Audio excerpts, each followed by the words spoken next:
बिस्मिल्लाहिर्रहमानिर्रहीम। अस्सलामु अलैकुम। मैं हूं मुदस्सिर शाही एडवोकेट और आप देख रहे हैं हमारा यूट्यूब चैनल लीगल इश्यूज़। आज का टॉपिक थोड़ा सा इंटरेस्टिंग है। अगरचे सीपीसी में से हमने ये टॉपिक लिया है तो लेकिन ये बहुत ज़्यादा दिलचस्प टॉपिक है। किसी ने क्वेश्चन किया था कि जनाब बताएं, अगर अदालत में जज साहब फैसला कर देते हैं कि मैंने ये फ़ैसला किया तो हम भाग जाते हैं, हम कहते हैं किया तो किए रखो, हमें क्या इससे। तो फिर जज क्या कर लेगा? दुबला पतला सा जज तो अपनी कुर्सी पे बैठा हुआ है, क्या कर लेगा हमारा। तो यही हमारा आज का टॉपिक है कि जज जब फैसला करता है कोई तो उसके ऊपर अमल दरामद कैसे करवाता है, एग्जीक्यूशन कैसे करवाता है। एग्जीक्यूशन ऑफ डिक्री जो है उसको एग्जीक्यूट करना है जज ने कि मैंने फैसला किया, इस पे अमल दरामद करवा के छोड़ूंगा। वो कैसे करवाते हैं? कानून की अगर हम बात करें तो सीपीसी का सेक्शन पढ़िए 36 से लेकर 74 सेक्शन तक ये इसके अंदर एग्जीक्यूशन ऑफ डिक्री के बारे में बताया गया। सीपीसी के ऑर्डर की हम बात करें, ऑर्डर 21 अगर पढ़ें, इसके आगे रूल्स हैं, उनको स्टडी कीजिएगा। यहाँ से हमने कुछ मालूमात आपके गोशगुजार करनी है। आज जज साहब कैसे एग्जीक्यूट करेंगे? जज साहब दो पार्टियाँ आई, जज साहब ने जनाब फैसला कर दिया एक के हक़ में कि ये फ़ैसला मैं आपके हक़ में करता हूँ। आपने कुछ पैसे लेने थे, आपने कब्ज़ा छुड़वाना था, क्या करना था, जो भी आपने करना था, जज साहब ने फ़ैसला आपके हक़ में कर दिया। और जो दूसरा आदमी था जो कब्ज़ा किया हुआ था, जिसने पैसे खाए हुए थे, उसके ख़िलाफ़ फ़ैसला हो गया। अब जज साहब के पास पावर्स हैं। दो तरह के फ़ैसले जज साहब करते हैं। एक डेक्लेरेटरी डिक्री देते हैं। डेक्लेरेटरी डिक्री होती है कि सिर्फ फैसला करना होता है, डिक्लेयर करना होता है कि मैं ये फ़ैसला करता हूँ, ऐसा नहीं ऐसा है। डिक्लेयर कर दिया, दैट्स ऑल, केस ख़त्म। अब इसका एग्जीक्यूट करने की भी ज़रूरत नहीं है। कुछ डिक्रीज़ होती हैं जो डिक्लेयर करने के साथ साथ उनकी एग्जीक्यूशन भी ज़रूरी है, इम्प्लीमेंटेशन उनकी ज़रूरी है। अब मिसाल के तौर पर कब्ज़ा लेना था, मैंने कहा जनाब ये मेरी प्रॉपर्टी है, ये फ़लाँ शख्स से मुझे कब्ज़ा दिलाया जाए। जज साहब ने फैसला, हाँ जी इसको कब्ज़ा दे दिया जाए। अगली पार्टी नहीं मानती, वो जनाब कब्ज़ा नहीं दे रही, क्या करेंगे जज साहब? जज साहब ये करेंगे कि उसकी प्रॉपर्टी अटैच कर सकते हैं। मिसाल के तौर पर कोई किसी बंदे की इमूवेबल प्रॉपर्टी है, कोई ज़मीन है उसको अटैच कर सकते हैं कि इसकी ये ज़मीन फ़लाँ ज़मीन जो है उसको अटैच कर दो, तो फिर उसको सेल कर सकते हैं, उसको नीलाम कर सकते हैं। तो ये इख्तियार है जज साहब के पास। मिसाल के तौर पर कोई बंदा है, उसके ख़िलाफ़ फ़ैसला हो गया, वो अमल नहीं कर रहा, जज साहब क्या करेंगे? फिर उसका वारंट कुर्की होता है अटैचमेंट, किसी चीज़ को साथ बांध लेना, जोड़ लेना, उसकी प्रॉपर्टी हो सकती है, उसकी सैलरी भी आगे हम आपको बताएंगे कैसे अटैच होती है। तो उसकी प्रॉपर्टी को साथ अटैच कर लेते हैं, कुर्क कर लेते हैं। तो वारंट कुर्की जो है वो अवेज़ा करते हैं। जज साहब कहते हैं फ़लाँ जगह पे जहाँ पे उसकी प्रॉपर्टी है या रिहाइश है, वहाँ पे जाके तो मशहूर जगह के ऊपर आप ये वारंट कुर्की जाके चस्पा करें ताकि उसे इतला मिल जाए कि ये प्रॉपर्टी अटैच, और अवामुन नास को भी पता चल जाए कि प्रॉपर्टी अटैच हो गई है। फसल है मिसाल के तौर पर, जज साहब फसल को अटैच कर सकते हैं कि जनाब इसकी गंदम की फसल है, जज साहब कहेंगे ये हम अटैच करते हैं जनाब, ताकि ये फसल जो है इसको काटा जाए, काट के इसको स्टोर किया जाए। जज साहब ये हुक्म दे सकते हैं जिसके ख़िलाफ़ डिग्री है। जिसके ख़िलाफ़ डिग्री हो उसको कहते हैं ये जनाब मदयून डिग्री है। मदयून डिग्री जिसके ख़िलाफ़ फ़ैसला हुआ है, जज साहब उसको कह सकते हैं कि आप ये इतनी फसल इसको काटिए और इसको महफूज कर लें, स्टोर करें, बेचनी नहीं है आपने। मिसाल के तो वो कहते हैं नहीं जी मैं नहीं काटता ही नहीं। तो जज साहब फिर डिग्रीदार जिसके हक़ में फ़ैसला किया हुआ है या किसी और बंदे थर्ड पर्सन को भी जज साहब कह सकते हैं आप जाइए, जाकर उसे काटें, काटने के बाद उसे संभालें और फिर इसको सेल करके तो हम डिग्री एग्जीक्यूट करवानी है कह सकते। अब फसल को काटने का जो ख़र्चा आएगा, जो उस पर मेहनत मशक्क़त ट्रांसपोर्ट ये सारे ख़र्चे जो हैं कौन पे करेगा? जिसके ख़िलाफ़ फ़ैसला था, जो मदयून डिग्री था, वो सारे ख़र्चे पे कर। वो कहते नहीं मैं नहीं पे करता। फिर डिग्री थी, मिसाल के तौर पर 5 लाख का फ़ैसला जज साहब ने किया था, उसके ख़िलाफ़ तो फिर ये थोड़े से पैसे जो इस पे खर्चा है, हार्वेस्ट किया है, ट्रांसपोर्ट किया है, उठा के फसल ले गए हैं, बेचा, ये वो, इनके ऊपर कास्ट आई फ़र्ज किया 1 लाख रुपया, 5 लाख उधर आई थी, डिग्री उसके खिलाफ थी, 1 लाख ये खर्चा है, ये खर्चा भी उसमें डाल के 6 लाख हो गया अब।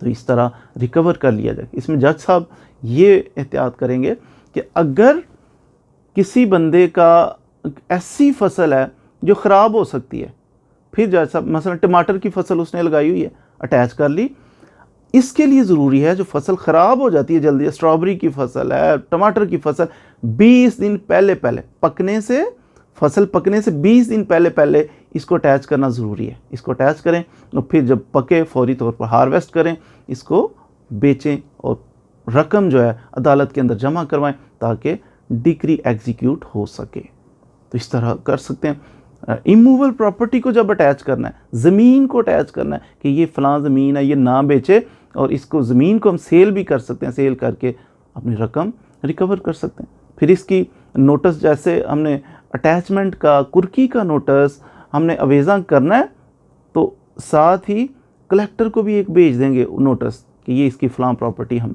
अटैच कर रहे हैं। उसकी प्रॉपर्टी अटैच करके तो उसको सेल करके, नीलामी करके, तो फिर हम अमाउंट रिकवर कर सकते हैं।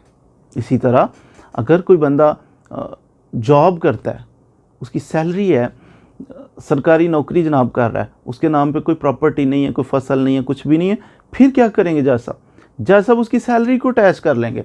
लेकिन सैलरी को अटैच करते हुए एक चीज़ याद रखनी है हमेशा कि आधी सैलरी अटैच हो सकती है। ये नहीं 20,000 उसकी सैलरी, या 20,000 अटैच कर लिया आपने, उसकी जनाब कुर्क कर ली हमने तनख्वाह, तो ऐसा नहीं हो सकता।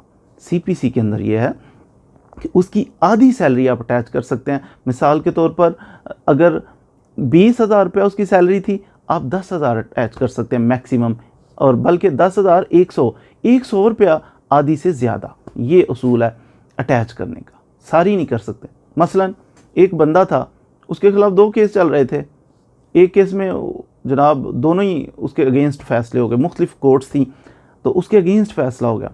अब एक कोर्ट ने क्या किया, ऑर्डर किया कि इसकी सैलरी अटैच कर लें। डिस्पर्सिंग ऑफिसर जो था, जो तनख्वाहें देता है सरकारी, डिस्पर्सिंग ऑफिसर जो है वो जनाब उसकी प्रॉपर्टी, उसकी तनख्वाह अटैच कर ली उसने। अटैच करने के बाद उसने कोर्ट को पहुंचा दी कि ये लें, अटैच कर लिए। फैसले 2 हुए थे। दूसरे जज साहब ने भी मीनवाइल कहा कि जनाब इसकी सैलरी अटैच कर लें। फिर डिस्पर्सिंग ऑफिसर जो है एक अदालत से माजरत कर लेगा कि नहीं सॉरी सर, इसकी ऑलरेडी सैलरी अटैच्ड है, 2 दफ़ा अटैच नहीं हो सकती, इस तरह तो उसकी सारी सैलरी ख़त्म हो जाएगी, सर्वाइव कैसे करेगा। एक सैलरी सिर्फ एक कोर्ट का एट ए टाइम उसकी सैलरी को अटैच कर सकती है, 2 कोर्ट्स एट ए टाइम नहीं कर सकती। सैलरी कितनी अटैच होगी, आधी सैलरी अटैच होगी प्लस 100 रुपीज़, ये अटैचमेंट मैक्सिमम हो सकती है। तो उसकी सैलरी अटैच हो जाती है, उधर से पर मंथ जो है आधी सैलरी आ जाएगी प्लस 100 रुपीज़, तो ये जमा करके तो कोर्ट ऐसे डिक्री एग्जीक्यूट करवा सकती है। इसके अलावा ये भी हो सकता है कि कोर्ट जो है किसी बंदे को, उसके पास सैलरी भी नहीं है, उसके पास प्रॉपर्टी भी नहीं है, तो कोर्ट उसको फिर नोटिस भेजती है, इजहार वजूह का नोटिस इसे कहते हैं। इजहार वजूह का नोटिस भेजती है कि आओ नज़र आके हमें बताओ, वजह बताओ कि क्यों ना तुम्हें जेल में भेज दिया जाए, बात ही नहीं सुन रहे हमारी।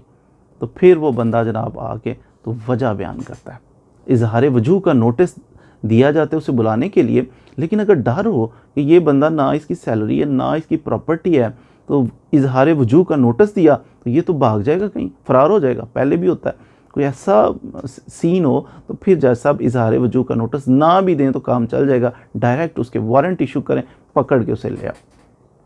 तो जब उसे पकड़ के लाया जाता है, वारंट ऑफ अरेस्ट इशू किए जाते हैं, अरेस्ट किया जाता है, तो कोर्ट में आता है। तो कोर्ट में आता है तो फिर ये साबित करना कि इसको जेल में भेजा जाना बहुत ज़रूरी है। ये काम किसका है, जिसके हक़ में फ़ैसला हुआ था, जो डिग्रीदार था, वो साबित करेगा कोर्ट में कि जनाब इसको जेल भेजना बहुत ज़रूरी है, अदरवाइज़ तो हमारी ये हो ही नहीं सकता जनाब ये काम।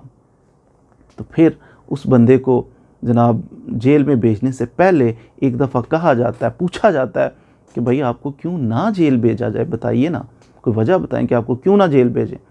फिर वो अपनी सफाई में कुछ कहना चाहे तो कह सकता है। तो इस तरह से किसी बंदे को अरेस्ट करके डिटेन करके जेल में डाल के भी उसको मीनवाइल जब ये इंक्वायरी चल रही है, जज साहब उसे बुलाते हैं, उस दौरान भी उसको मौका दिया जाता है कि आप डिक्री को सेटिस्फाई कर लो, आप जो रकम आपके अगेंस्ट थी, जो फैसला आपके, उस पर अमल दरामद कर लो। अगर वो कर ले तो फिर उसे छोड़ दिया जाएगा। मीनवाइल इंक्वायरी के दौरान उसको ज़मानत पर भी छोड़ा जा सकता है और उसे डिटेन भी किया जा सकता है मीनवाइल। इसमें जब हम प्रॉपर्टी अटैच करें, सैलरी अटैच करें, उसे अरेस्ट करने का मामला हो, जो भी हो, अगर इस दौरान ये बंदा कहता है कि जनाब मैंने फ़ैसले पे अमल तो नहीं आपके जज साहब किया था, लेकिन अब मुझे ख्याल आ गया, मैं अमल करता हूँ, मैं डिक्री को सेटिस्फाई करता हूँ, बात मानता हूँ, तो अगर वो कहता है मानता है बात को, फिर उसकी जो प्रॉपर्टी अटैच की थी, जो फसल अटैच की थी, सैलरी अटैच की थी, या फिर जो उसको अरेस्ट करने का मामला था, सारा कुछ छोड़ दिया जाएगा और डिक्री उससे सेटिस्फाई करवा ली जाएगी। अगर वो अमल करता है तो इससे अच्छी बात कोई नहीं, असल मकसद तो था अमल करवाना, तो इस तरह से फिर वो कर सकता है। अगर ये तो था हम प्रॉपर्टी वगैरह अटैच कर रहे थे तो उसने कहा जनाब मैं अभी अमल करता हूँ, उसने अमल किया तो फिर प्रॉपर्टी जो अटैच की थी वो हम रिलीज़ कर देंगे।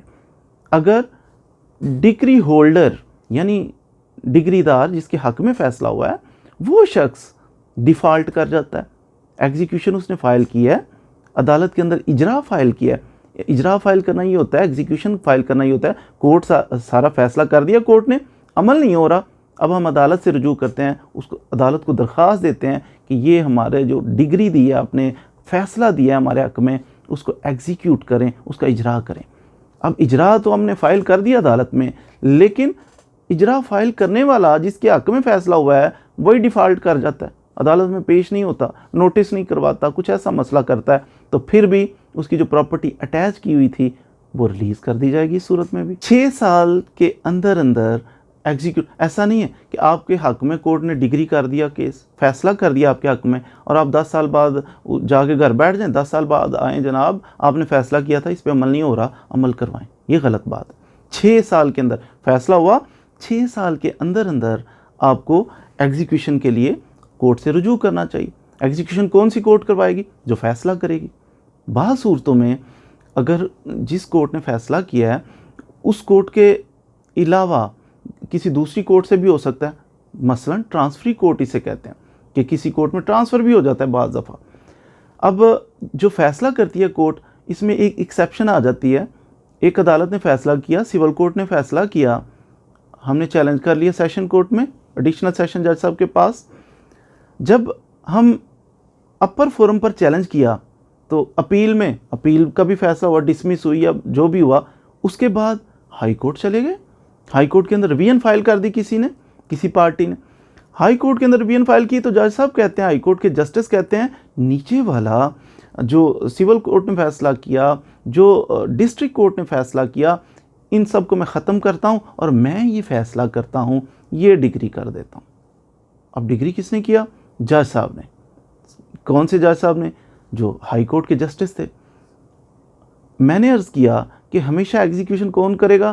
कोर्ट ऑफ फर्स्ट इंस्टेंस, जहाँ पर केस दायर होता है वहाँ पर एग्जीक्यूशन होगी। इस सूरत में कोर्ट ऑफ फैसला किसने किया? हाई कोर्ट ने। लेकिन कोर्ट ऑफ फर्स्ट इंस्टेंस कौन सी है? Civil court. फिर हाई कोर्ट ने फैसला किया, एग्जीक्यूशन कहाँ पे होगी? जहाँ पे दायर हुआ था दावा, वहाँ पर एग्जीक्यूशन होगी। कोर्ट के पास पावर्स हैं एग्जीक्यूट करवाए।